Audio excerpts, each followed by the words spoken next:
Hello lovely people, Kitten here, and I'm bringing you the last project of the year. This little berry. Oh, I tell you what, it's nice and cosy. Super chunky pattern, classic berry style with the pulled in brim. Your pattern on the crown. You can pull it down, some people do. You can push it up, wiggle it around. Good old solid pattern.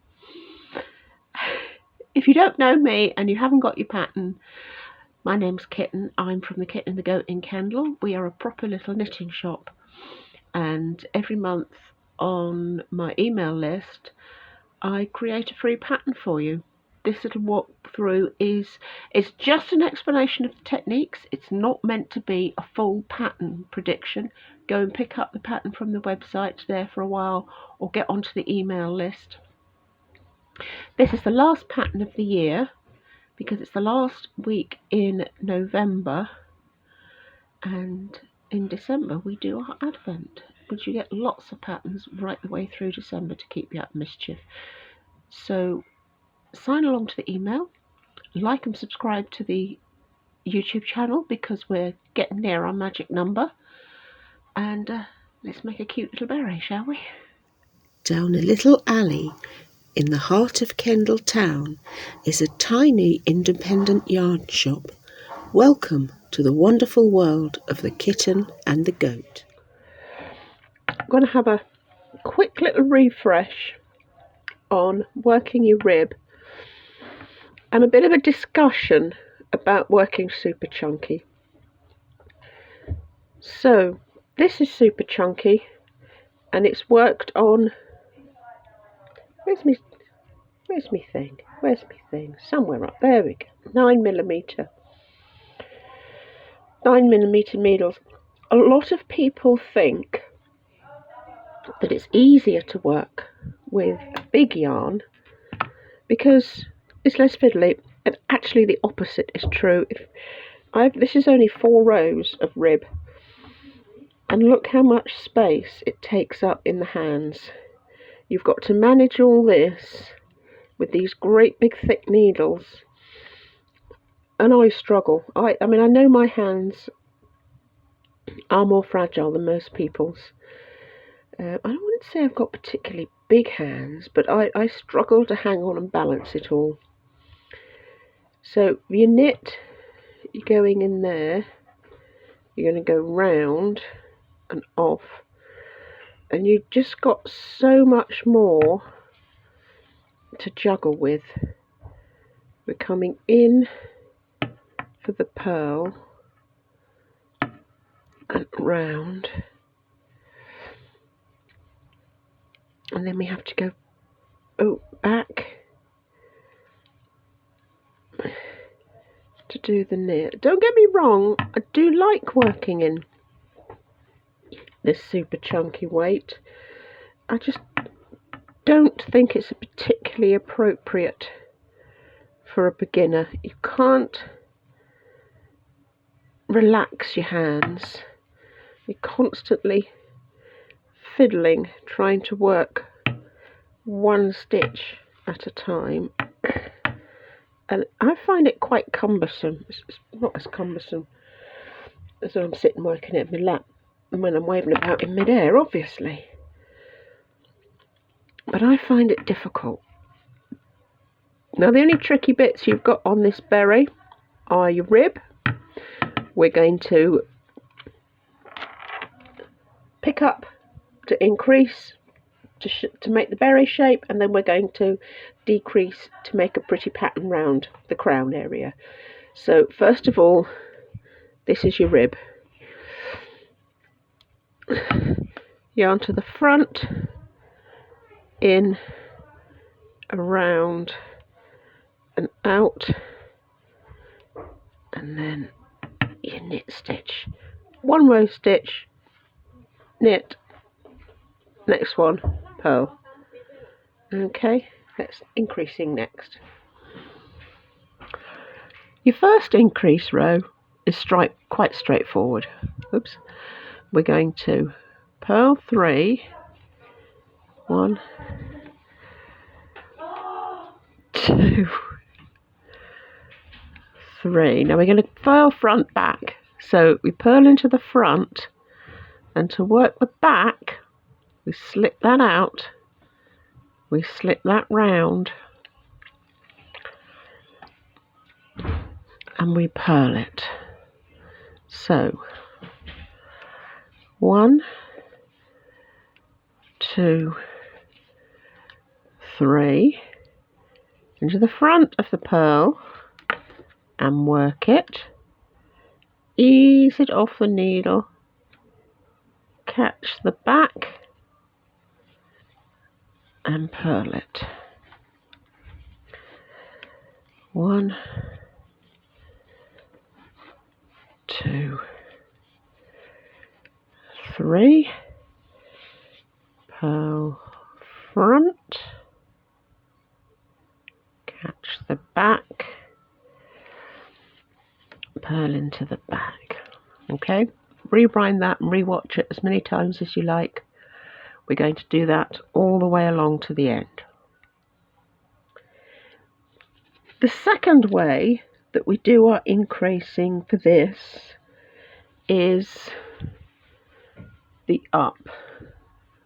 Knitting, picking up in between the stitches. I've seen it called various things, but I've seen it called up in a couple of places. I think that's a really good description of it. So this is worked in sections. We're going to knit 1. Bringing 1 up is putting it in between the yarn there. I'm going to knit 8. 1, 2, 3, 4, 5, 6, 7,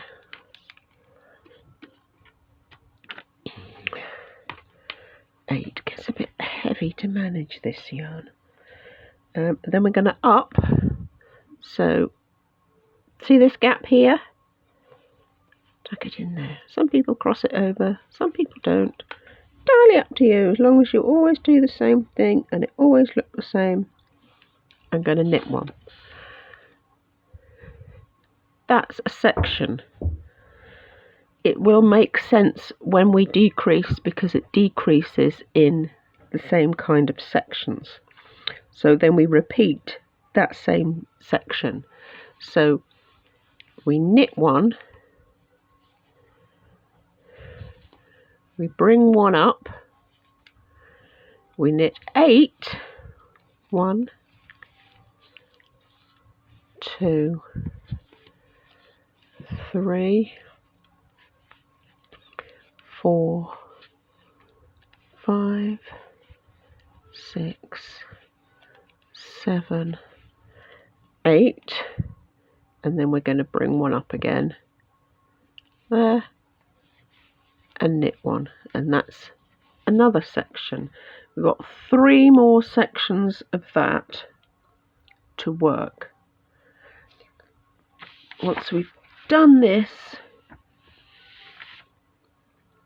is it straight for a while? But then we have to decrease. Yeah, we just purl it all and then we have to start decreasing. I'll show you the decreasing in a minute. I've started decreasing for the crown. I'm not sure if you can see how the panels work yet, or if it'd be better when it's finished. This is where we increased. There's a plain section that goes up between the panels, and then these are where your decreases are. And as it comes together, these plain panels line up. Anyway, decrease row. Now remember what I was saying about this being such a bulky yarn. Are we doing 6 or are we doing 8? 6, or I think we're doing 4.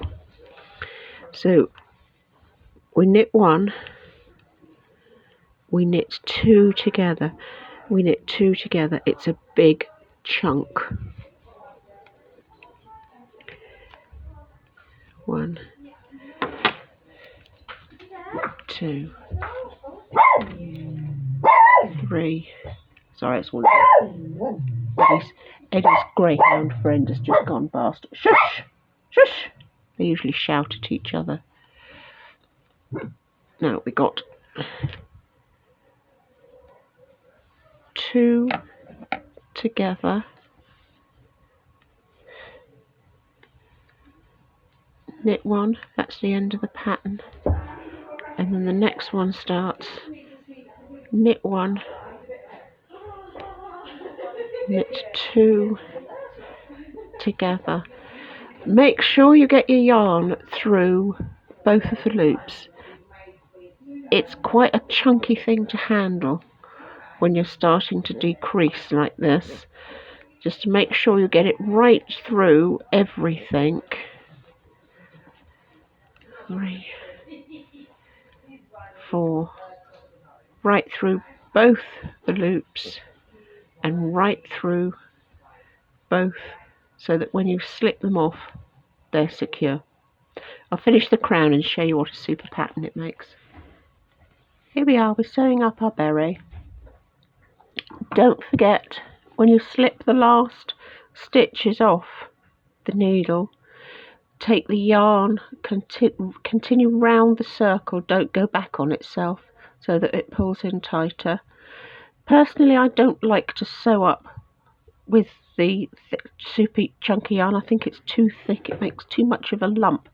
So I split it in half and do half of it, and then do the other half. When you sew this up, it's a funny shape. It's not your normal beanie hat shape, because that goes to that. When you've got this bit tucks under for your flat bit to get your beret shape, and this bit actually will sit flat, and there you can see more your panels and the shapes. If you want to block it, that means give it a bit of a press. You can damp cloth, pin it out in its, I don't know how many shapes it makes, but you pin it out in the shapes and damp. See the underneath bit where it scoots in suddenly, that will come in like that, so that you've got your beret shape, and then you can pull it about and adjust it on your head when you want. It does just take a ball. I've got that left from 100 grams. You can jazz it up with stripes and flowers and all sorts of bits and pieces. Right then, my lovelies, as I said at the beginning, this is the last pattern for this year, because next month is our Advent. I'm going to tweak the days that the patterns are released come January, so that I can get it all in the same month, rather than the last day of the month and then the first 2 of the following months. I'm going to put it all. It's going to be the first Friday of the month is going to be the pattern, and then blanket club, and then your technique. So make sure you're signed up for the email, you YouTubers, if you're not, because it never ever appears anywhere else. And I'll see you for the Advent.